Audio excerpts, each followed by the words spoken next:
Hello, everyone. It is Friday, February 9, 2024. We are opening the second weekend of Chennai Storytelling Festival 2024. And a wonderful way for us to open is with a workshop from David Heathfield. David Heathfield needs no introduction, but I'll give a brief introduction anyway. David travels around the world physically and virtually, and works with storytellers in so many different countries. And I really admire all of your international collaborations as a trainer, as a performer. And we're very honored and lucky that you're here today to lead a workshop in telling stories in multiple languages. Do I have that right? Yeah, thank you very much, Eric. Yes, the title is Mixed Language Storytelling, exactly. And it's a huge area of interest for me because not only am I a storyteller, but I've also always been a teacher of English as a foreign language or as a second language or as an additional language because, well, we all know English is a world language, but I'm also interested in all languages being celebrated and esteemed. And I'm excited that in the room at the moment, we've got people who I think have a variety of languages that you speak. I think most of us in the room speak more than one language fluently. And that's very much what this is all about, mixed language storytelling. It's also about storytelling and learning languages through storytelling. And I'm going to start off with a very quick story from this morning, okay? And I'll tell it to you in English, and then I'm going to tell you exactly the same story again in German. And I think there might be somebody in the room who speaks German well, or maybe a couple of people. I think Moira and Judith, and I know Mechthild is a German speaker. So some of you are expert German speakers, native German speakers. Some of you may know a little bit of German or a lot of German. And some of you, I imagine, are beginners and maybe you don't know German. And that's perfect, because what I'm going to ask you to do is afterwards just to comment in the chat. What did you understand and how did it feel? And what did you notice about what you could understand because of hearing the story in English and then in German? And look at the way I use my body and my voice as well. Okay, so let's begin. This morning, my wife and I woke up and my wife Tammy said, "Oh, it's Friday. The bin men are coming, and I forgot to put the bin out for them to collect." Oh, David? Okay, Tammy. So I got out of bed because they sometimes come early, and I went downstairs. I was in my dressing gown. I put the bin out in the front of the house. And then I went and made breakfast. And lucky Tammy, today she had breakfast in bed. It's a true story. It's what happened this morning. Now I'm going to tell it to you again in German and just notice what you understand.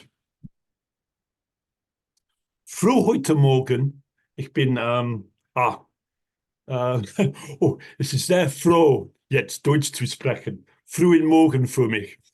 Ja, ich warte auch, weil meine Frau Tammy sagte, David, heute ist Freitag.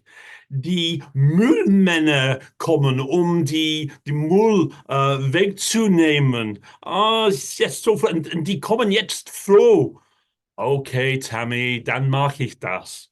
Ich ging runter und ich nahm den Mülleimer aus dem Haus, vor dem Haus, und dann habe ich Frühstück vorbereitet und haben wir zusammen Frühstück im Bett genommen. Okay, so you had the same story in English and the same story in German. And if you're a high-level native user of German, you're probably noticing mistakes that I made and accent problems.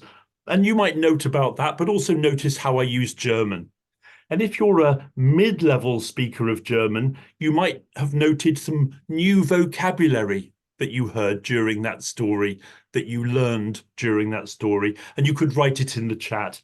And if you're a beginner, you might comment about what you noticed about the rhythm and the feel of German, and talk about how much you understood because you heard English first. So could you just write in the chat your experience of hearing the story in German, having had exactly the same story in English before? And while everybody is writing, could I invite somebody, maybe somebody who's a beginner, to comment on that? Can somebody volunteer to just comment on what that felt like? Evie, I know Evie's in Athens and you're a Greek speaker. Do you speak German, Evie? Not a word. Not a word. So what was it like? So up to a point, I was able to follow because you also used miming, and some words kind of sounded like English. Then there was a point where I got lost, and then I was able to understand again from the moment you started making the breakfast for Tammy. Thank you. And what did it feel like, hearing the German? Interesting question. It was a mixture of getting lost and finding it again. Was it hard work? Was it enjoyable? Was it problematic? No, it was enjoyable. It was very interesting. But okay, thank you very much. Describe it like that. I would get lost and find it back again. Thank you very much, Evie. We all had different experiences, I'm sure. Oh, and Manjiri said, I studied German in college, but I'm out of practice, but I did recognize a few words. So Manjiri, do you mind turning on your microphone and just telling us about any words that you felt a word that you recognized and you knew, and a word that you were learning for the first time in German? Hello, David. I did study German in college, but that was years back. And so I'm completely out of practice, and especially spoken German, takes a lot of practice. But I do recognize a little bit of the vocabulary. And since you had told us in English, I understood the story and a few words. But the word for breakfast, I did not recognize. So that word. Do you remember it now? No. It started with Frug. Yeah, it started with F. I remember Frug something. Yeah. Okay, so it seems that Moira and Judith are speakers of German, and they're probably noticing all sorts of problems with my German. But be honest with us, Moira and Judith. What was it like for you to hear it in English and in your language?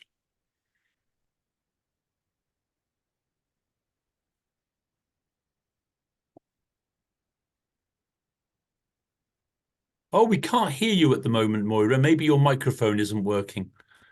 But maybe you've already written something in the chat. Now it's okay? Yes, yes. Yeah, I have loudspeakers in there, and then for some reason doesn't work. We actually, David, we wrote it in the chat. Yeah, please tell us as well. A lot. And what I find interesting, because I'm always very afraid of making mistakes, of forgetting something. And I think sorry if I say so, but the most charming of your storytelling was when you sort of hesitant or a bit embarrassed. It made it come alive. In English, you're perfect anyway. So I know what you mean. At the beginning, I forgot how to say I woke up. I started saying, well, how do I say that in German? So I was thinking aloud in German. Yeah. So sometimes the mistakes are charming and make the storytelling come alive. And that's a really important point about storytelling and languages, is having courage and not being afraid of making mistakes. And if we can demonstrate that to people who are learning a language, that's a really powerful thing. So we're talking about story. How many of us are sometimes telling stories with people who are not full users of the language we're telling the story in? We're still partly learning, even if it's at a high degree. And I think certainly in India, there are so many different languages spoken, and all of us, all of you are multi-lingual, and that's something we're going to be talking about later on as well. Please, can I ask you to write "once upon a time" in the chat, but can you write it, or "once upon a time" or the equivalent of "once upon a time" in any languages where you know how to say it? And if you can write it in Latin alphabet, that's ideal. But if you can also write it in that language's alphabet, I don't know if it's possible to do that in the Zoom chat, but if it is possible to do both, that's great. And could everybody write it in all of the languages you know in the chat? So we've got lots of languages in the chat. And while you're writing, can we hear a few different languages? Once upon a time. Or I think in German we can say "es war einmal." Or in Spanish, "había una vez." Or in Arabic, "kanya makan thikidim zaman." Or in Japanese, "mukashi mukashi."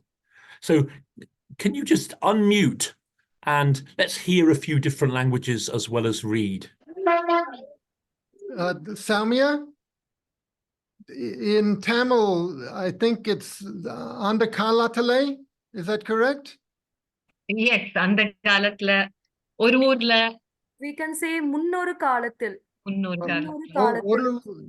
Andakalatale, அந்த literally. காலத்துல. Wonderful. Literally, it, Can we hear Greek, Evie? Sure. Μία φορά και έναν καιρό. Thank you. Beautiful. And are there some more Indian languages where we can hear? I can say it Yes. in Poonam. Hindi and Punjabi. In Hindi, Punjabi. we say "ek samay ki baat hai." This is Hindi. Once upon a Ah. time. And in Punjabi, it will be "ik vele di gall hai."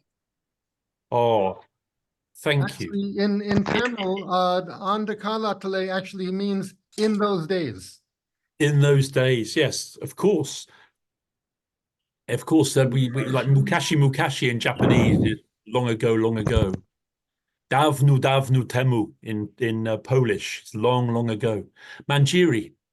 Yes, in Marathi we say खूप वर्षांपूर्वी.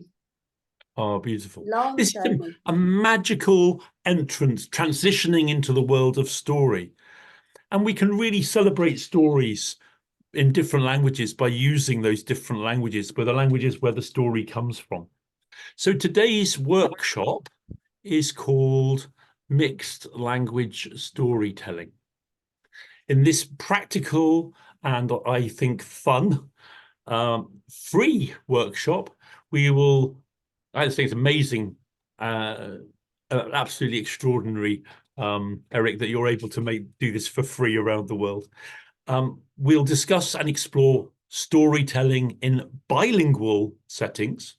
In other words, where most people are speaking two languages or are learning a second language, and also plurilingual settings where people we're telling stories with speak a number of different languages, or they all speak two languages, but different people speak different languages, I should say. And we will also refer towards the end to what linguists call translanguaging. I'll explain more about that later. Maybe you can imagine. Okay, so we've got this wonderful array of colours that different languages and cultures bring to us. And of course, we're often working with people, young people, older people who come from many different heritages. And we're gonna go very systematically through a number of different types of bilingual storytelling and plurilingual storytelling.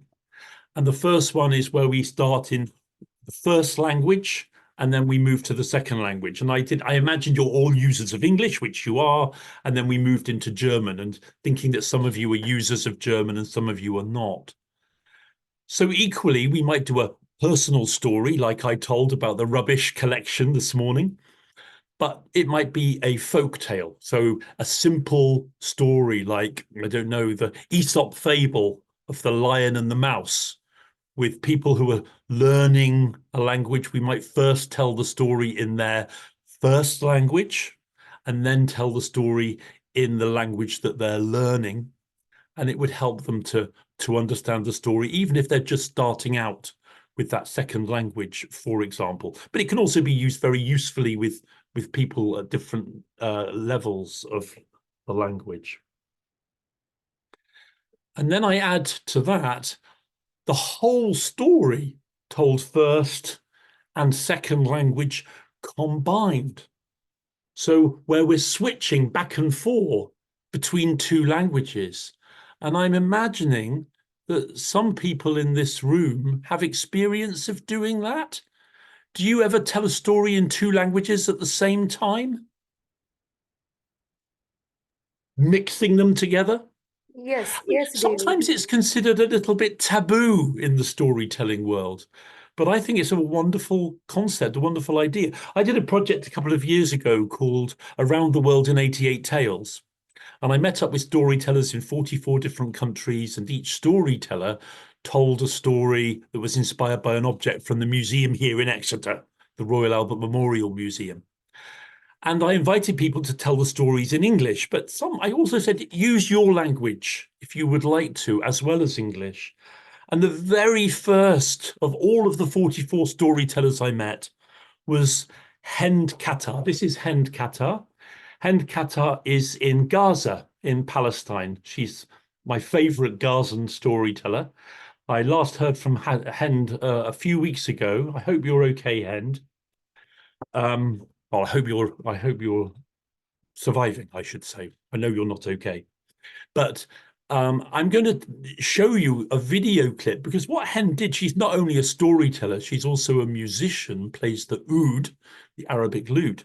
But what she does with incredible success, and it's like second nature to her, is to be telling the story, a Palestinian story, in Arabic and English at the same time. And I just want to show you a clip of that, just to get a feel of what that's like, and to think about whether that's something that you would ever consider doing. I love it. She actually she's telling the story very quickly, so it might take a moment to get into the story, but I'll just give you the idea of the beginning of the story. So there's a foolish man called Darwish who lives with his wife, and she tells him to go and sell the cow. Now, the object from the museum for this story was a crow, and he foolishly maybe sells the cow to the crow who he meets on the way to the market. But just notice what it's like switching between English and Arabic. I won't play the whole story. This is more to get a flavor of this idea of code switching back and forth between two languages. Okay, so I'm going to share the screen and share the sound. Okay, and here we are meeting in Around the World in 88. Oh, you're going to play your oud? Yeah, this is the oud. I prefer to call it oud. It's lute, yeah, in English. Lute. It's like an Arabic lute. Fantastic. Yeah. Now, excuse me, David. Like I said, so my story. If someone's playing an instrument, it's best if they turn on the sound from musicians. Do you know about that? Yeah, but it's no problem because this isn't live, Eric. This is a recording. Oh, I beg your pardon. Okay, go ahead. درويش story. كان يا مكان في قديم الزمان وما يحلى الحكي إلا بذكر النبي عليه الصلاة والسلام. There was a farmer named Darwish, and he was simple and naive. بماعة الدجاجات وبسرق الريش. His wife Fahima was smart and patient, but would often get frustrated by his behavior. She realized one day that they needed more money to get by, so she asked her husband Darwish to take their only cow to the market and try sell it for 10 or 20 lira. حضرت هالزاد والزوادة لزوجها الأهبل درويش وجابت له البقرة وأعطته إياها وقالت له روح بيع البقرة and come back before sunset. Do you understand? Poor Darwish had no choice but to go to the market with that cow, and he was singing happily on his way to the market without any reason. يا زين يا زين يا زين العابدين يا ورد مفتح بين البساتين يا ورد مفتح بين البساتين. And of course, Darwish got tired on his way to the market, so he decided to stop under a tree to have some rest and to eat his lunch. He tied the cow to the tree وفرش منديل الزاد والزواد ولسه بيسمي بيقول بسم الله عشان ياكل. He heard a crow caw just above his head. اطلع فوق وقال أهلين يا غراب. What did you just say? I didn't hear you. You want to buy this cow from me? Now what do you think the crow replied? The crow replied, رد الغراب وقال caw, caw, caw. I think you do it way better than me, David.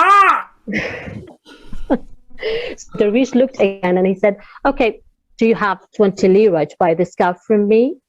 رد الغراب وقال okay, where's the money then? Buried under the tree? رد الغراب وقال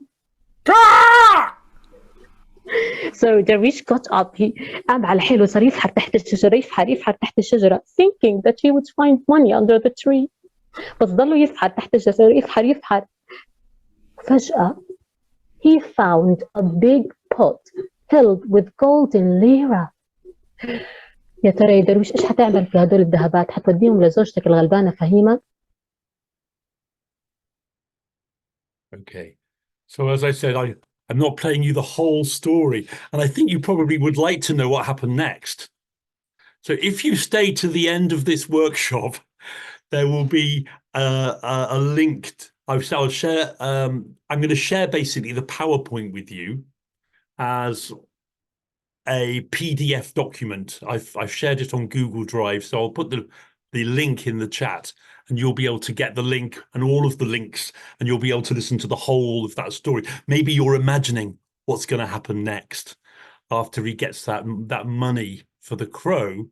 What's his wife Fahima going to do? And anyway, the key element here is you're hearing this story mixed in English and Arabic. How many of you are Arabic speakers? I'm not sure if there are any Arabic speakers here. So can I ask you in the chat to comment on what was that like? And were you appreciating the Arabic? Did it add something to the story for you? I mean, be honest. For some of you, you might have thought it was a distraction. For others of you, you might have found it enriching. If you're learning Arabic, you might find it particularly useful, but just write an honest comment on how that made you feel listening to the two languages, interconnected, interlinked, and switching back and forth in that way. And while you're writing, there might be time for maybe one person just to speak about that. Is there anybody who would like to speak favorably about that experience? Yes, Judith. Yeah, I thought it was really interesting, and she's an excellent storyteller. I found it harder to follow that because I don't know any Arabic at all. I've heard similar things where it's been in Spanish, and I do know some Spanish, and I found that more interesting to see what I could follow along with, because there was just no chance to follow. So if it's a known foreign language, I think that's more interesting. Okay, that's really nice to hear that point of view. So if we're learning a language, we're finding it more interesting. Okay, is there anybody that had a different perspective on that, hearing a language you didn't know? There you go. Actually, while we're at it, I love the Arabic. I hardly understand a word except the few first words. And she spoke so fast. So if she had been speaking in German or English, I'm not sure I would have understood more. But it added so much spice, and the way she switched from one on the other, and the elegance, how she sort of took on what she, Okay, someone could maybe mute itself. So I liked it even though I barely understood a word. Thank you very much. There's a slightly different perspective. And for me, I mean, I'm a huge, linguophile. I just love all languages. And I find it very exciting to hear a language that I don't speak any word of, because I enjoy the music and the rhythms and the cadences of that. So whatever level of knowledge we have, I think, there is a possibility of appreciation. Let's send our best to hand and move on. So this is an example of switching between two languages. It's something that I love doing as well, and I'll give an example of that in a moment. We're gonna do that together. Let me just share the PowerPoint again a moment. So I mentioned a whole story in first and second language combined, and I mentioned the Around the World in 88 Tales. And these are some of the 44 storytellers who are part of that. And I have to say most of them used just English in their storytelling. And there's Hen. David, can I ask a question? Yes, please. When you're talking about plural language storytelling, are you thinking that the audience members know both languages, or they only know one of the languages? I'm thinking about both of those things. So in bilingual storytelling, it's where at least two languages are being used by the participants, and whether the participants are beginning in that second language, or they are intermediate users of that second language, or whether they are already fluent users of that second language. This is what I'm talking about by bilingual storytelling. And later we're going to move on to plurilingual situation. So if you look at the next one I've just added to that list, we've had the whole story in first and second language combined. The next idea is moving from the first language to the second language over at least two tellings of the same story. So let's say there were three tellings.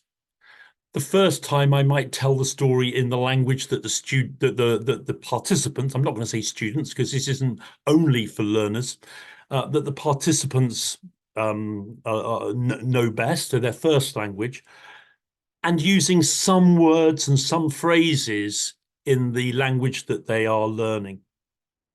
And then the second time I tell it, I'll be using a lot more of the target language, the language that they're learning. And then the third time, it would almost be entirely, maybe not the third time, but maybe the fourth time, almost entirely in the language that they're learning. So this is a very powerful language learning approach, and can be applied not just in language learning contexts.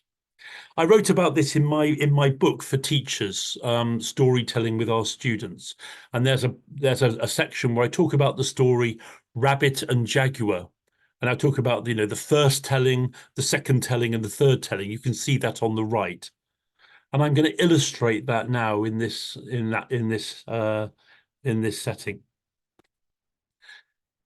So if you want to make sure that I'm big in your screen, put it on speaker view or however you want, I'm going to now tell you the story of Rabbit and Jaguar, which is actually a story that comes from Mayan culture. So it comes from Guatemala and the south of Mexico. And I know that some of you are users of Spanish. Judith has already said she speaks some Spanish. And again, it's fine whether you're beginners or elementary or primary or intermediate or even advanced users of Spanish. It's all good. Okay, so let's see what it's like. Please feel free to join in, and you might join in with your camera, with your microphones switched on, or with your microphone switched off. Even if you keep your microphone switched off, you can please still join in verbally. Nobody will hear you, but that's okay, because sometimes that's the best way of learning a language, because then you're uninhibited when you're speaking a language and nobody's actually hearing what you're saying. So please play and join in. I'll say story, story, and you can say tell us a story. Story, story. Tell us a Tell story. us a story. Tell us a story. Once upon a time, había una vez, había una pareja mayor. There was an old man and an old woman, and all they had in the world was one rabbit. Look, here's the rabbit. This is a Mayan painting of a rabbit, a trickster rabbit. They had one rabbit and one jaguar. You know, jaguar in Spanish. Un día, one day, the jaguar came to the cage where the rabbit lived. Algún día vino el jaguar a la jaula donde vivió el conejo. Conejo. Can you say conejo? Jaguar. El jaguar, the jaguar said, Señor Conejo, the old man and the old woman are boiling up a pan of hot water. They're going to cook you. They're going to eat you. They're going to give some of you to me. Te van a cocer. Te van a comer. Van a compartirte conmigo. They're going to give some to me. And in the cage, en la jaula, Conejo said, no, no, no, no, no, no, no, no, no. The old man and the old woman, no me van a comer. They're not going to eat me. No me van a comer. They're making hot chocolate. Chocolate caliente. Can you say that? Chocolate caliente. Chocolate caliente. Hot chocolate. And if you, Señor Jaguar, come in my cage and mi jaula, I will give some of my hot chocolate to you. Hot chocolate, thought the jaguar. Hot chocolate. And the jaguar opened the cage with his sharp claw and entró. And in the cage, the jaguar thought, hot chocolate, chocolate caliente. And with a hop and a skip, Conejo the rabbit was out of the cage, out of the house, and into the forest. Fuera de la casa, y en el bosque, in the forest. Can you say el bosque? Into the forest. Jaguar waited in the cage for his hot chocolate.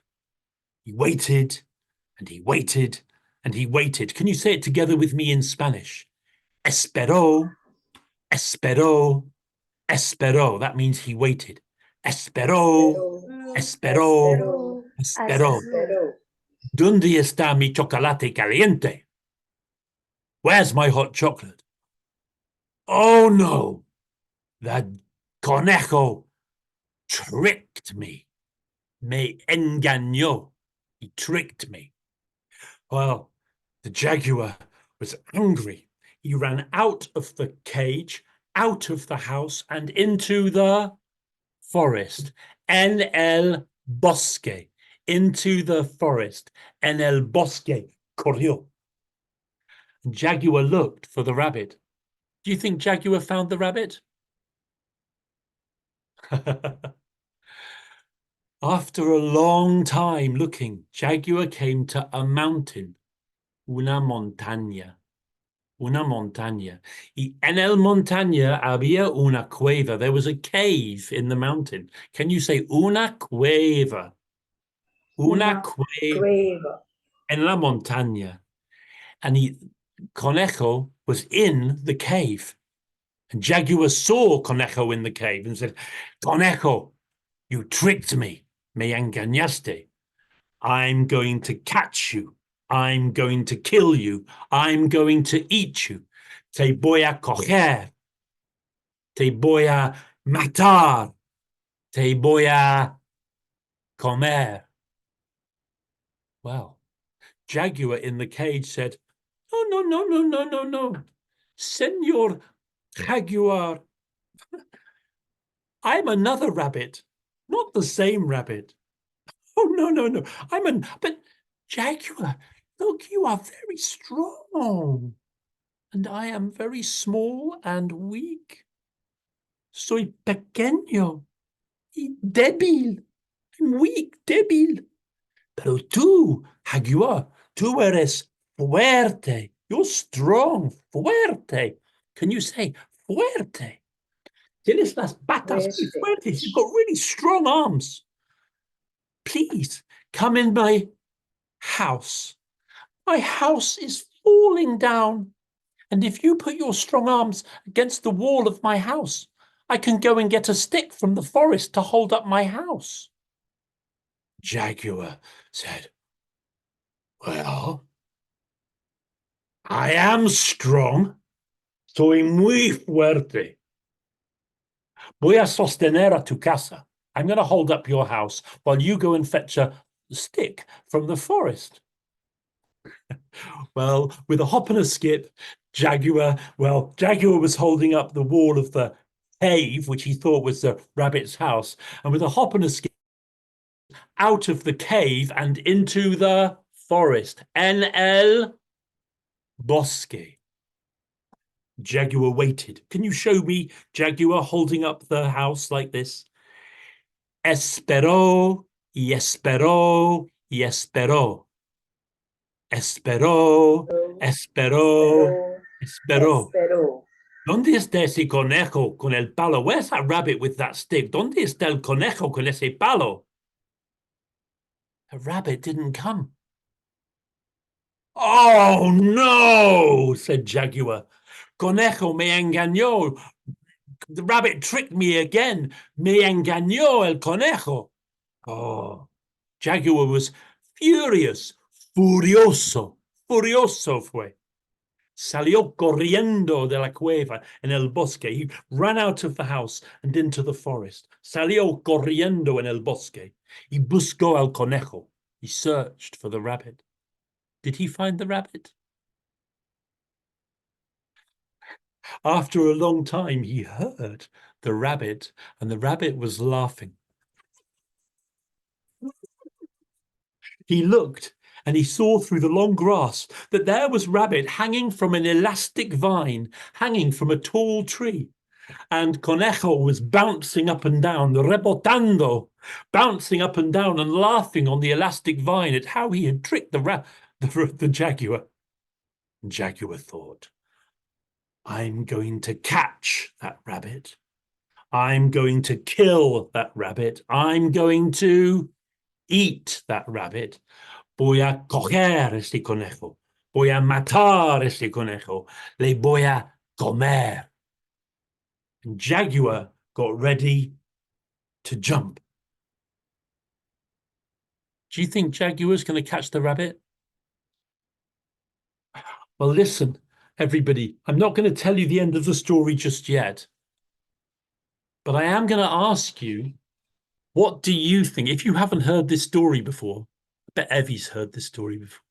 If you haven't heard this story before, could you just guess what do you think is going to happen when Jaguar jumps at the rabbit who's hanging from the elastic vine, hanging from the tallest tree in the forest? How does the story end? You can write it in the chat, what you think happened at the end, or maybe somebody would like to tell us in English what happened at the end of the story in your imagination. Do I have a volunteer to tell us?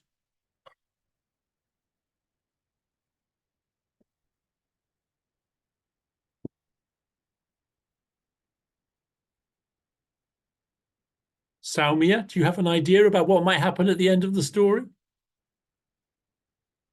It doesn't matter if it's wrong. It's all about, there's no right or wrong answer. It's all about working with our imaginations. Do you think Jaguar's gonna kill and eat the rabbit? No, of course not. But I'm just thinking Jaguar is going to jump on the vine. And conejo Conejo. So the jaguar is going to jump on the vine and catch conejo. But just as he jumps, Conejo leaves and jumps away, hops away. So the rabbit's going to hop away. And what about the jaguar? He's stuck on the vine. Oh, the jaguar is stuck hanging on the elastic vine. Yes. Fantastic. Wonderful. Wonderful. Conejo. If you like Salmia's ending, give her a wave. Fantastic. Who's got the same ending? Anybody got a different ending? Do you know what? I am going to tell you the end of that story, but not yet. I'm going to keep you hanging until the end of the workshop. But what I want to know is, there's the rabbit. What I want to know is, what was it like, as learners of Spanish, or people who maybe don't speak Spanish, did you feel that this is a good way of learning the second language? Absolutely. Absolutely. Brilliant. Why? Why, Salmia? Because I'm building vocabulary, and that's how we begin. So I don't know. I've never heard Spanish. So, I mean, so now with the words, the vocabulary, and, doing it with our body, that really helps. Do you remember any of the Spanish words, Salmia? Yes, the conejo, which is the first word that I think, then chocolate, then the word for jaguar. I can't get the pronunciation. It's very different, but it's there. Yeah, fantastic. Well done. Well done. Yeah. Dr. Nina Gayatri would also like to comment. Yes. You connect to the language, and you start appreciating that language better. Thank you very much. Because now, we don't know Spanish, but hearing you speak Spanish has made us want to learn the language. Thank you. And does the repetition in the story, the fact that there are repeated episodes, does that make a big difference? Eric? Yes, that repetition is helpful. And also it seemed a number of times you said a phrase in one language and then you said it again in the other language. So that was helpful for me. But what I noticed really was that in addition to the two languages you were using the universal visual language of facial expression and body language and the tone of voice.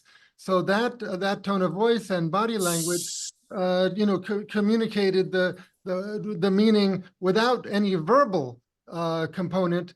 But that made it easier to associate the verbal component in both languages.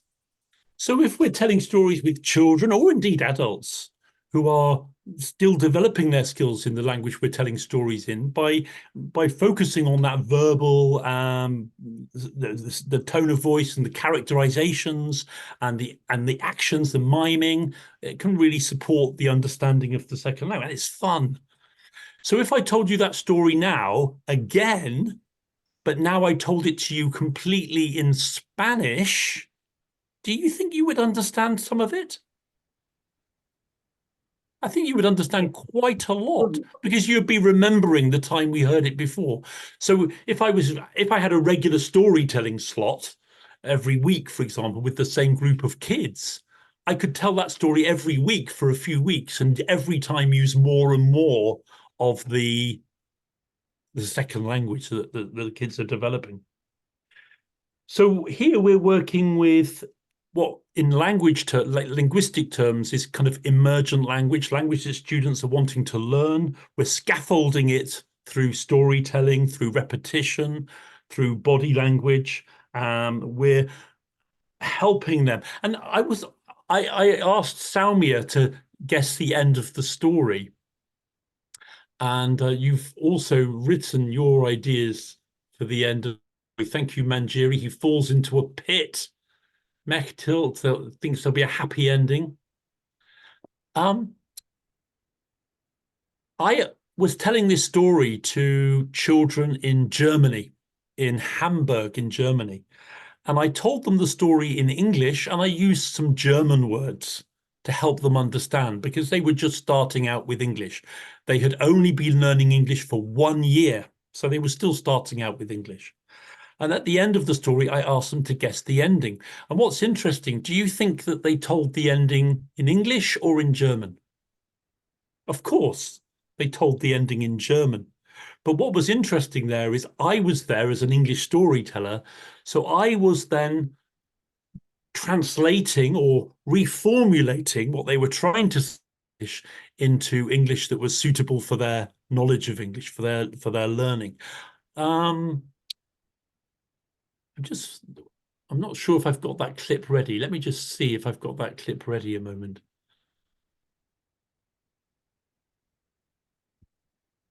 Hang on.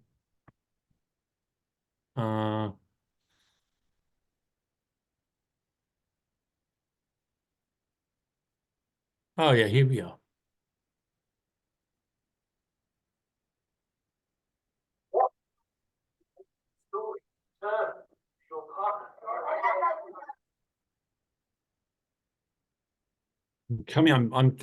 I've just been getting it ready, and now I'm going to share the screen and watch some German kids guessing the ending to Rabbit and Jaguar.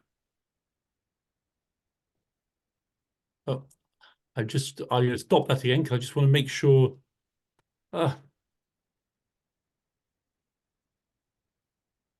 Sorry about this, me and technology. I won't be a second. I forgot to share the sound, I think, so I'm just doing it again.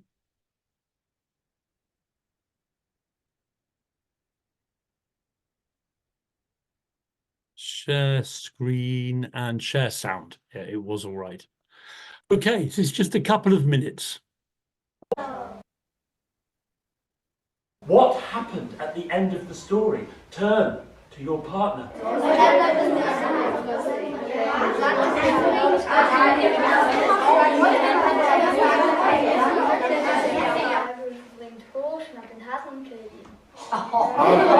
So the jaguar jumped onto the rabbit and he killed him and he ate him. That's your ending. Oh, poor rabbit.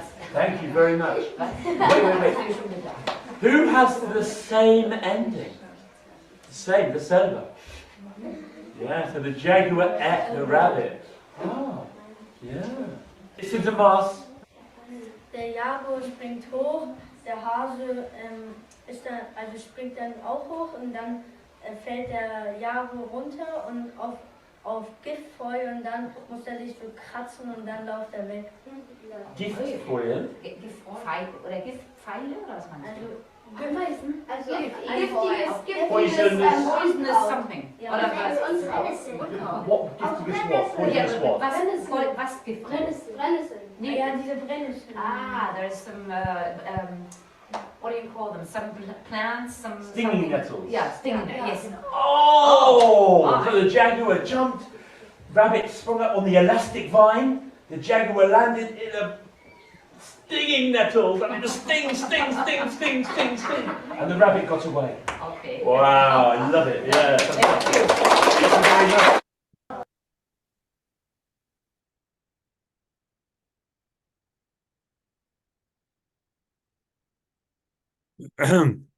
What I find fascinating in that clip at the end is the negotiation of meaning. So the second boy said his ending in German. I didn't completely understand what he was saying. My German is quite good, but I didn't completely understand. But there was his German teacher who was able to understand together with him and the other children what he was trying to communicate, and then was able to express to me. And I suddenly, oh yeah, you're talking about stinging nettles, that the jaguar fell into a patch of stinging nettles and was stung all over.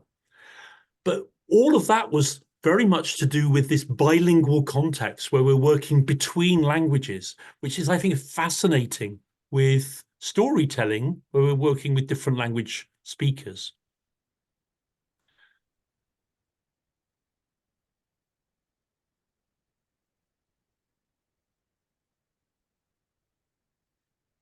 Okay, let me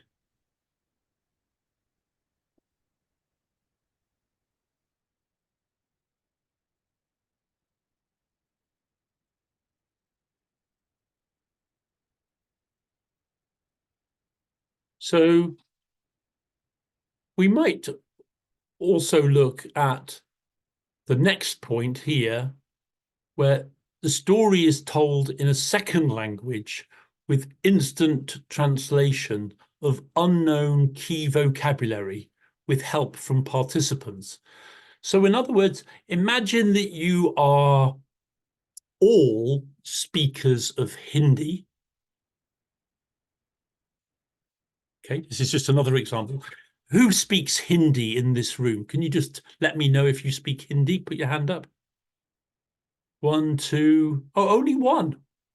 Oh, 2. Poonam does. And Manjiri, only 2. 3, 4. Okay, more than 4. Ideal. Could all of the Hindi speakers, can you make sure you've got your microphone switched on, and if possible, your camera as well? And I want you to imagine that you're Hindi speakers and your English is very good, but you're still learning English. Okay, just imagine that situation. So I'm telling you a story in English, and sometimes I'm going to ask you to help me to understand. I'm going to ask you to help each other to understand the story. Does that make sense? So please, all of the Hindi speakers, turn on your microphones. And I'm going to tell you a story in English. It's a story that I learned from a child from Gaza in Palestine. And it's a very short story. It's a story about a boy called Mohammed.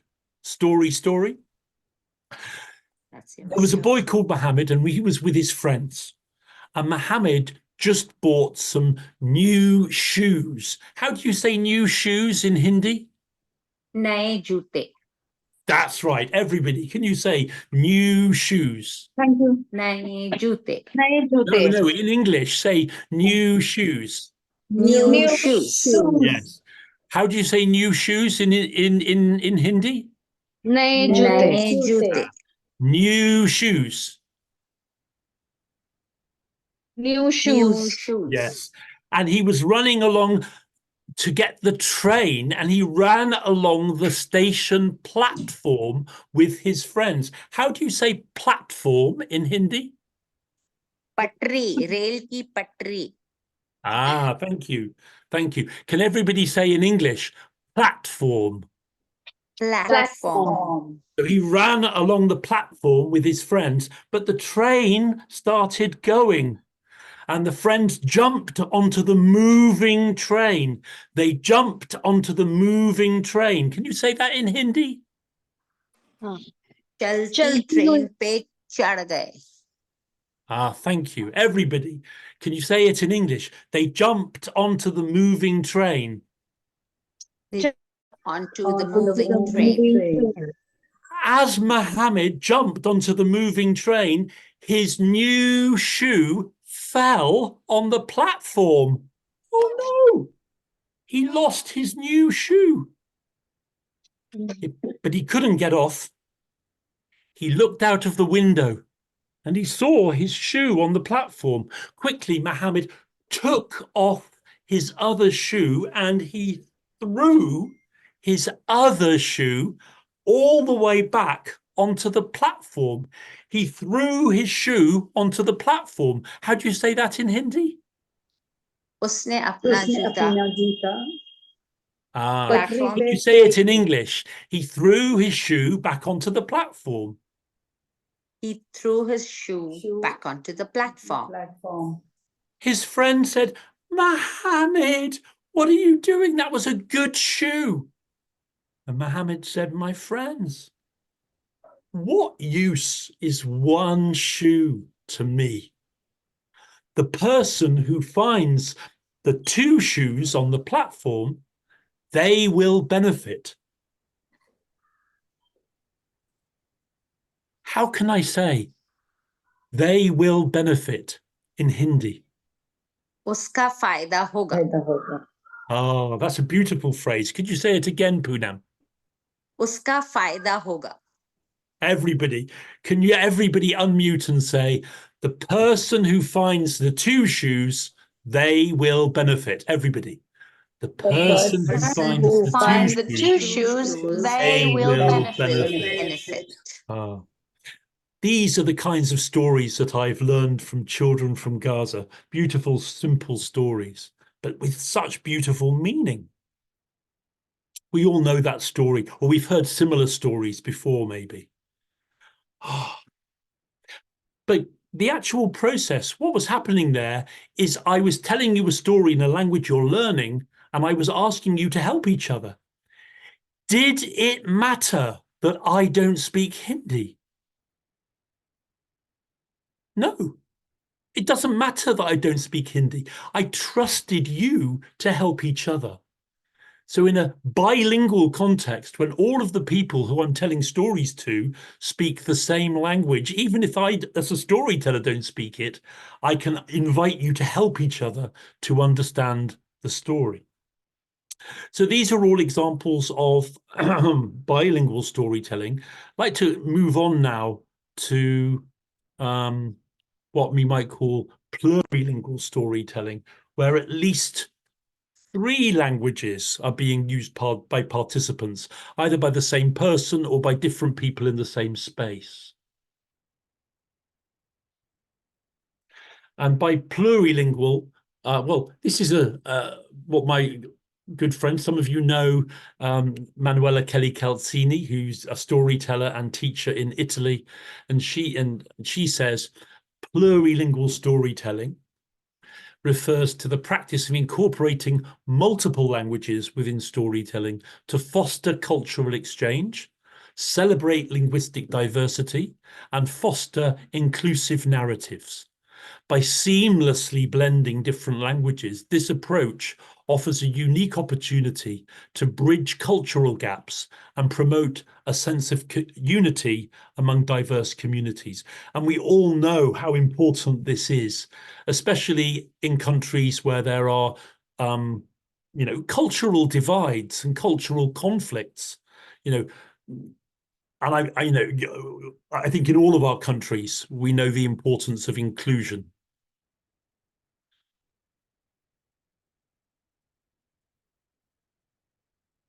So the first example we're going to look at is including story openings and key vocabulary from the languages where the story originates. And we already at the beginning of this workshop, I asked you to say how to begin a story in languages you know, once upon a time in different languages. So by using that in a very simple way is very effective. This is a group of children in Italy being told a story by Simona Stambazzi, who's an Italian storyteller. And she tells a story about how she was working with a group of children online, teaching English through storytelling. And there was one boy who was always distracted, never engaged, didn't seem to be learning. And this boy was from Egyptian heritage. So he lives in Italy, but was from an Arabic-speaking heritage. But he had grown up in Italy and knew Italian very well, but he wasn't really engaging in learning English. But one day, Simona told a story about Joha.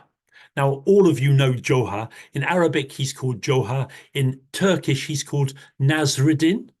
You know Nasreddin? Of course you do. And there are thousands of stories about Nasreddin. In Arabic, he's called Joha. And Simona told a story where Joha was a character. And this boy suddenly woke up and he looked at the screen. Joha! And he listened to the story. And he said, I know Joha, I know Joha. And suddenly he was engaged. And Simona talks about this as one of those magic moments that any of us who work in education have experienced when a child switches. It wasn't perfect. He didn't become the best student in the world instantly, but there was that connection because somehow he felt connected. He was proud of his Egyptian heritage, of his Arabic-speaking heritage. He knew stories about Joha. He was able to share his knowledge of Joha through the story that Simona was telling. And even later on, he was able to come in and tell a story. Yes, he told it in Italian, not in English, but he was able to tell a story with his friends, and he was included. His culture and heritage had been esteemed. So even by bringing a name or a simple phrase like once upon a time, we can really bring people and celebrate their heritages.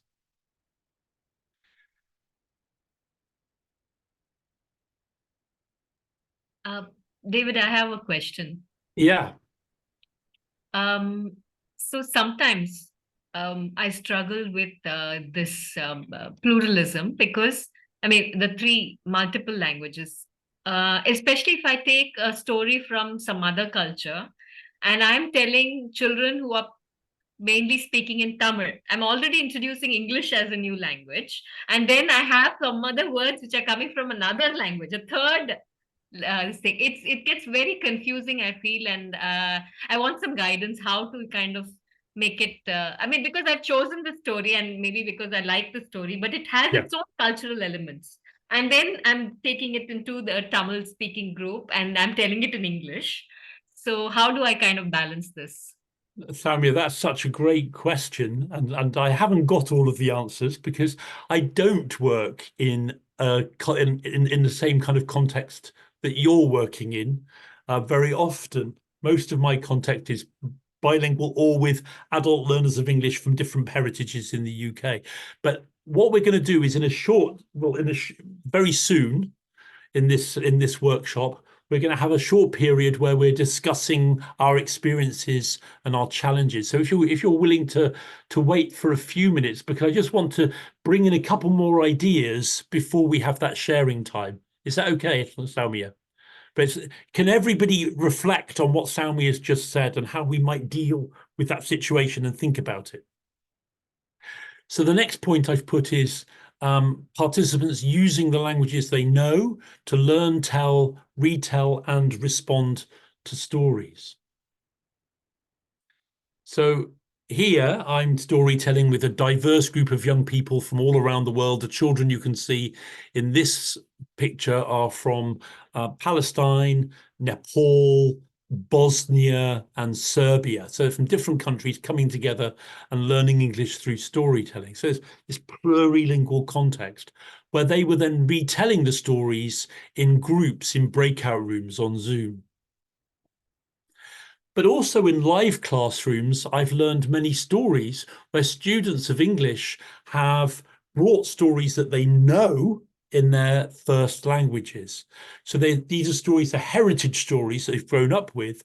And in the English learning context, they have then translated their own stories. So they have translanguage. They've brought their language into the classroom and had to translate into English and then share it in English, their culture through another language that's not their own. And it's, quite an interesting set of processes are happening here. These are people from Angola and Libya, from Malaysia, from Turkey, from Guatemala, and from Nepal, you can see in this photograph. So this is kind of the thing that Saumya is starting to talk about. And we might get participants and their family members and members of the community to tell stories from their heritages. And it's always interesting, which languages are they going to use? Are we going to invite them to tell the story in the original language and in the common language? Maybe they're bringing a story from Tamil and they're telling it in Tamil, but maybe some of the people don't speak Tamil. So maybe we can have Tamil and English so we can celebrate their heritage language and we can tell it in the common language that everybody speaks, or in Tamil and Hindi, or for example.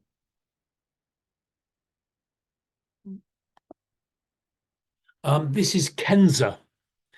And Kenza is a student of Manuela, who I mentioned just now, and she tells stories in English and Italian. She lives in Italy. She's learning English and she speaks Arabic because she's from Morocco.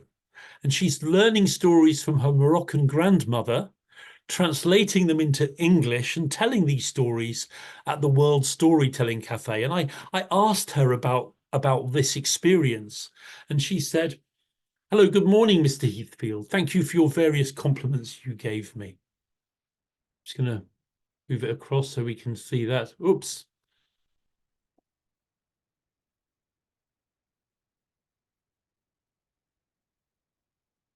Over there, yes. Arabic is my first language, my native language since I was little. I speak it, write it, and can express myself using Arabic. All my stories are initially Arabic because they're told to me by my grandmother, and then I translate them into English, but also Italian for the book. So she's writing a book in English and Italian of Moroccan folk tales. She's only 15. And to translate them, I do it myself initially. If I can't translate something, I search on the internet. It's a process a bit complicated. I'm glad you liked the second story I told. How you repeated it is right. I'm not reading stories anymore. I learn them to repeat them at the World Storytelling Cafe to help my English. So what she's doing is she's working between all of these different languages, Arabic and Italian, both of which she speaks as a native speaker because she's grown up in Italy, but also with a language that she's learning. So it becomes kind of interestingly complex and rather wonderful. If you want to listen to Kenza telling a story, there's a link in the final slide. So what do I mean by translanguaging? The world leading expert on translanguaging is Ofelia Garcia, and she writes, translanguaging is the act performed by bilinguals of accessing different languages in order to maximize communicative potential. Interesting. Okay. I wrote a book. I wrote a chapter for a British Council book together with my friend Ala Guksu, Storytelling for Diverse Voices. And we said using storytelling, teachers, storytellers create a safe learning environment that benefits all pupils, including those whose home language differs from the language of schooling. So very many of us are working in contexts where students are coming from different heritages, different language backgrounds. And Harry Kucha, former president of IATEFL, who's another very leading storyteller in the world of education, who's originally from Cameroon, and he talks about when he's home in Cameroon, he's a friend of mine, he is speaking different languages to different people he's with in Cameroon. And he said, often we're not speaking one language, we're just mixing English, French, and local indigenous languages of Cameroon together. And he knows about 3 or 4 different indigenous languages in Cameroon. And each individual person he has conversations with in Cameroon, the language will be a bit different depending on the common languages they speak. So as an Englishman living in England, this is a very different context. Most British people aren't used to this concept of switching and mixing languages. Just last week, I was on holiday in Lanzarote, and one of our neighbours was a couple from Luxembourg in Europe, that small country between France and Germany. And some days we spoke to them in French, but then sometimes they answered us in German. And other days we talked to them in German and they answered us in French. And we said, well, what language do you speak? And they said, well, we don't really know what languages we're speaking. We're just mixing them together all the time. They're not conscious of which language they're speaking. They're switching between French and German all the time in the same conversation. This is kind of translanguaging among people who are multilinguals. And Harry says, to achieve global understanding and citizenship, we need to encourage our students to be firmly rooted in their cultures while opening up to the rest of the world, and story is an essential tool in this. And this kind of is connected to this concept, I think, of translanguaging. So for me, it's also to do with peace. I think opening up to different cultures and languages in storytelling helps to make a more peaceful society. I think we as storytellers can be peacemakers. At the moment, I'm doing a project which connects to all of this. Oh, I'm doing 2 different projects, actually. The first one, I'll put a link in the chat. Oh, actually, no, I'll tell you what I'll do. I'll share it. Hang on a minute.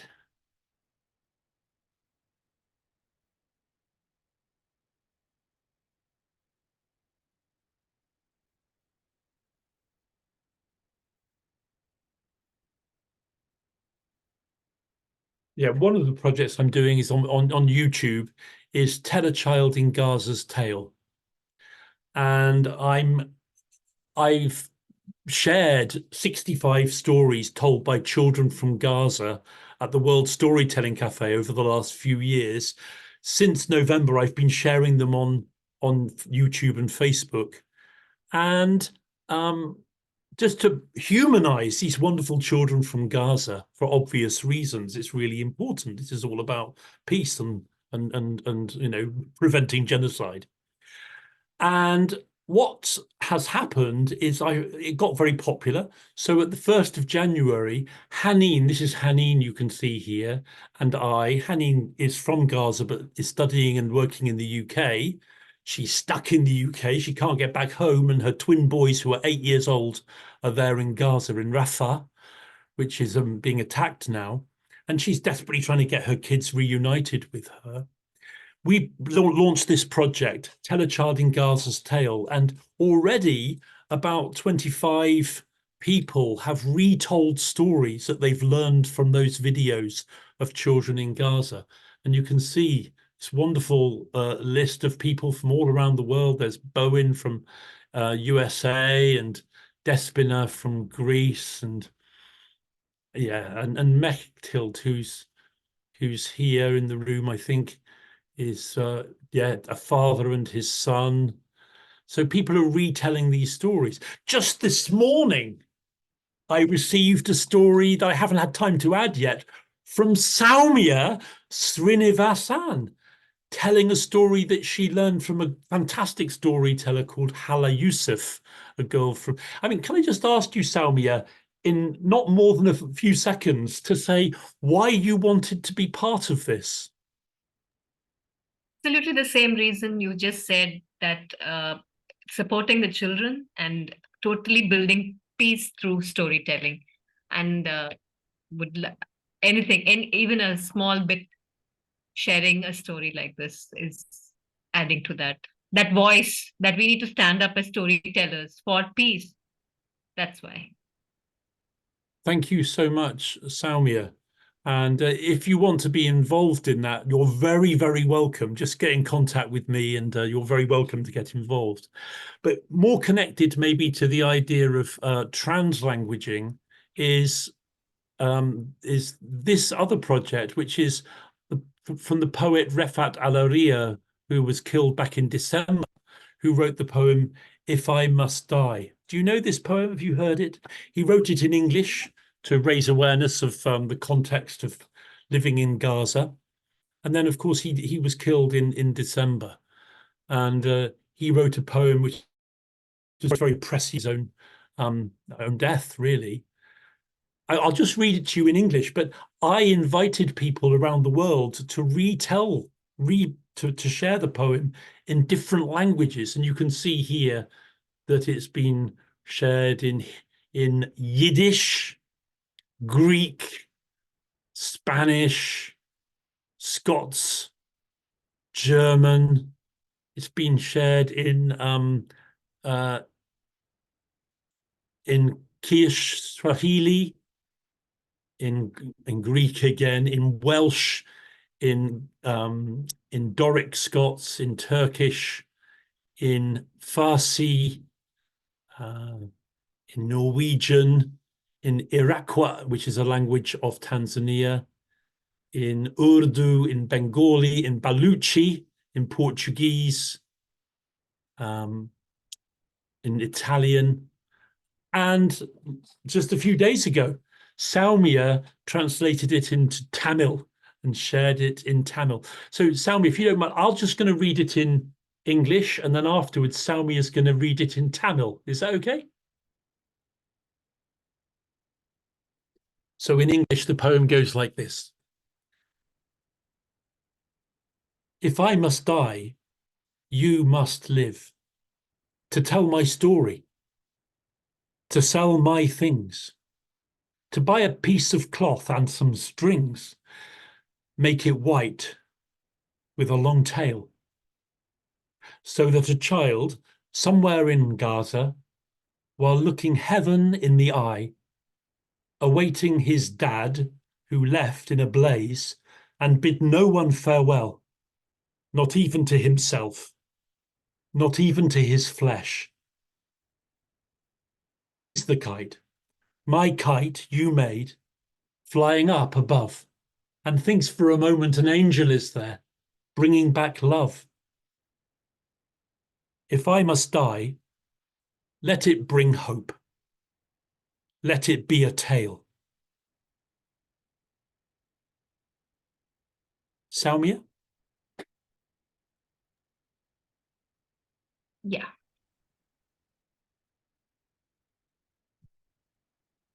நான் இறக்க வேண்டும் என்றால் நீங்கள் வாழ வேண்டும். என் கதையை சொல்ல என் பொருட்களை விற்க, ஒரு துண்டு துணி மற்றும் சில நூல்கள் வாங்க, அது ஒரு நீண்ட நூலாக இருக்கட்டும், வெள்ளை நூலாக இருக்கட்டும். அதனால் காசாவில் எங்கோ ஒரு குழந்தை கண்களில் சொர்க்கத்தை பார்க்கும்போது நெருப்பில் விட்டு சென்ற அப்பாவுக்காக காத்திருக்கிறார் மற்றும் யாரிடமும் விடை பெறவே இல்லை. அவரது சதைக்கு கூட இல்லை, தனக்கு கூட இல்லை. நீங்கள் உருவாக்கிய என் காத்தாடி மேலே பறப்பதை பார்த்து ஒரு கணம் நினைத்து பார்த்தா அங்கே ஒரு தேவதை இருக்கிறான். அன்பை திரும்ப கொண்டு வருவான். நான் இறக்க வேண்டும் என்றால் அது நம்பிக்கை தரட்டும், அது ஒரு கதையாக இருக்கட்டும்.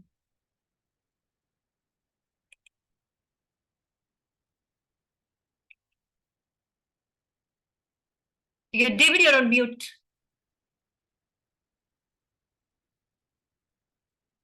Thank you, Saumya. Sorry, I forgot. I didn't realize I was on mute. It's beautifully shared, Saumya. Thank you so much. Again, if you would like to share that poem in another language, you're very welcome. I think it's very empowering to bring the world together through stories. And Dr. Refat Alaria, who wrote that poem, was a storyteller. He was a very prominent storyteller in Gaza. He encouraged people to tell and write their own stories and also write their own poetry, and encourage people to write in English. I mean, the level of English in Gaza is very high, generally speaking. And people are very highly educated. It's a very highly educated region. And he had a huge influence. Our friend, I mean, I mentioned Haneen, who is doing this project with me. He was one of her teachers at the Islamic University in Gaza, which was the first university to be destroyed, and in this current conflict, and had a huge impact on most of the teachers from Gaza that I know. Just to put you in context, about 20 teachers I know have done courses with me. Anyway, I promised time and there isn't much left. So I've been talking about storytelling bilingually and plurilingually, and I'm interested in your ideas. And we were going to go into breakout rooms, but there's not many people with their cameras switched on. So can I just invite people who do have your cameras switched on to make any comments about what you've learned or what you've noticed in this session and how it relates to your own practice? You ask a question, feel very free. David, could I just very briefly, I have to silence this. Excuse me. I'm just going to sit on my phone. I'm sorry. I put in the chat a children's little game, which I'll just, I've written the words, I'll just repeat it very quickly. What it is, it goes back and forth between English and Tamil, and whatever answer is given, they ask a question and they give an answer, but it changes subject very quickly by rhyme, by pun, and just association of meaning. Enna means what? So the game begins, enna biscuit, what biscuit? Jam biscuit. You see, it's a biscuit that you have with jam. Enna jam, tea jam, enna tea, bun roti. Roti is a type of bun, type of bread. Enna bun, rib bun. So it's going back between English and Tamil, And Fantastic. and it's very ingenious linguistically. It goes on and on and on. I just thought I would mention that. Oh, it's wonderful. And these kind of games, I mean, we can playing between languages, it encourages this diversity and plurilingualism. Fantastic. Judith, please. Because of this workshop, I'm encouraged to tell more stories in English with German translations of important parts, and especially this idea of asking the audience to either help each other or participate in the foreign language part of it. And I'll be telling stories at a garden show over the summer. And I prefer telling in English, but the garden show's in German, and who knows how many of the audience will know enough English to follow an English story. So using these techniques, I think I'll feel more comfortable not completely learning every story in perfect German. I think it'll work. So that's wonderful, Judith. Thank you very much. I'm glad that you feel encouraged. Yes, very much. Very much.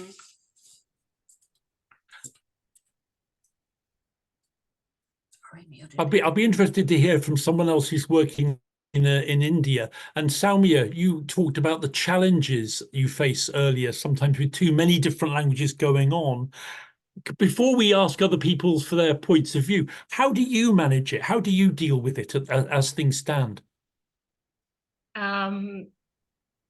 So I do introduce the words in the beginning. I tell them that they're going to hear a third language in between and give them those words as much as possible.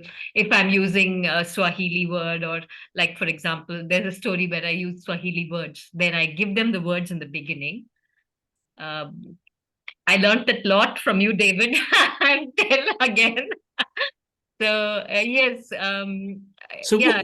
Tell us again the challenge that you face and where you would like advice. Yeah, exactly. How to manage a third language. That's what I would like to make it more easy. How do I not confuse children too much with too many languages? That's what is my question. And any suggestions, definitely. Well, I think we have this notion of confusion of multi-languages. I sometimes wonder if it's as confusing as we think it is, because I think many multilingual speakers, it's like I was talked about Harry in Cameroon, and many of the people, I think you are a multilingual person. It's very natural. It's not something that's complex. It's very normal for you. But I think traditionally in the past, we've tended to section off, divide up our languages. This is English, this is Tamil, this is Hindi, this is that language, this is Swahili. And what the human brain does isn't just switching between languages, but blending. More and more studies by neuroscientists and linguists are showing that people aren't. There's many different ways of working with different languages. Some people have boxed them in separate compartments, but we don't need to do it like that. And like the example I gave with our neighbors who didn't even know what language they were speaking half the time, it's very normal. And I think most of the world is like that. True. I think the comfort I need to get comfortable with the idea. But Ambujavali has something to say, maybe because she works a lot with multi-languages. Maybe we can. Yes, please. No, Soumya, please go ahead. I don't work a lot with multiple languages. Ambujali, we haven't got much time left, so can you speak briefly? Yeah. So now what I was trying to say is, multiple languages becomes easier to work with children because children are said to have a lot of they can pick multiple languages at the same time, is what I have felt. So just that, David, please go ahead. I think Soumya was telling something interesting. I would just give no. What I think I struggle with is where I work with groups which want only English to be taught, and not another language. So then when I want to use all these other languages, then I'm like, which one to choose now? So anyway, yeah. maybe it's just saying, let's play. Let's play. Let's not just stick to English. Let's enjoy, like Eric said, playing games with language. Yeah, yeah, yeah. Manjiri, what would you like to say? I just wanted to share an experience. I teach children I teach children how to improve their spoken English. So these are children from a village near Nashik, Maharashtra. And so the other day I just told them a story. It's a Marathi story. And I sort of used English and native language Marathi. And I couldn't make it that interesting, but just now the ideas you gave, I think I'll implement them next time and maybe try to make it more interesting. So Yes. they are able to enjoy the story better and it improves the language. Thank you so much for that input. I need to round off. I'm sorry there's no time for more comments because I have got just the last couple of things to say. Oh, I'm sorry, I've gone to the wrong place there. Stop the share, stop the share. Let me find out where I am.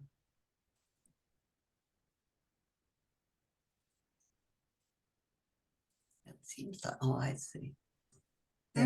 There. Sorry about this, just finding my slides. Made their comments down here. Oops, okay. And you know, you can save the chat if you want to know. I don't do I run courses. I know I won't have many people, and if you want to be on my list of people I contact about courses that I'm running, do get in touch. Sahar Siam from Gaza said this course, Creative and Engaging Storytelling for Teachers, was the shifting point through my journey, building my self-esteem to tell stories and then coaching others to tell stories wouldn't be achieved without being part of this course. And the child that she was coaching in this case was Tala, the child who told the story that Saumya has retold today and that you'll be able to listen to in the link. Parting words. Manuela, let us recognize and harness the power of plurilingual storytelling to create a more inclusive and interconnected world. And here are many slides, many links to my book, to articles that I've written, some of which are free, or chapters I've written. If you want to look at any of these links, everything is available in the handout. You can get the handout here. There's on the top right of the screen, there's a QR code. You can use your phone to get the QR code. That's the complex way. The simple way is if you look at the chat. In the chat, I've added 4 things. I've added a link to Tell a Child from Gaza's Tale, that project. I've put a link to If I Must Die in Different Languages and Voices. Have a look at that.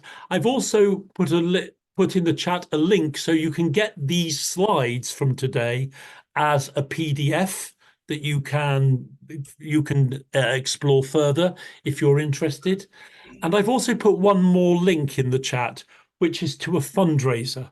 And Haneen Khaled, whose children are in Gaza, in Rafah right now, and husband is trying to be reunited with them. It's going to be very challenging, but she's raising money to make that possible so she can be reunited. She's got an unconditional place to do a PhD here in the UK, and she desperately wants her children to be safe. So if you're in a position to make a small donation, however small, that would be very welcome. And I am going to end the workshop there. And sorry for overrunning. I apologize for my voice. I've got a virus, but I've managed to overcome it to get through this workshop. I hope you've enjoyed it as much as I have. Thank you very much. Thank you so much, David. I haven't told you the end of the story. Okay, the rabbit was bouncing. The jaguar jumped. The jaguar caught the rabbit and pushed the rabbit down to the ground. Now I'm going to eat you. But Conejo the rabbit wriggled and pop!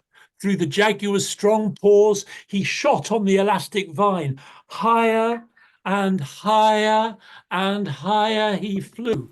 Higher and higher and higher until Rabbit landed on the moon. There Rabbit remains in the moon. And they say in Mayan culture that if you look at the moon when it's full and round, you can see the rabbit in the moon laughing at how he tricked the jaguar.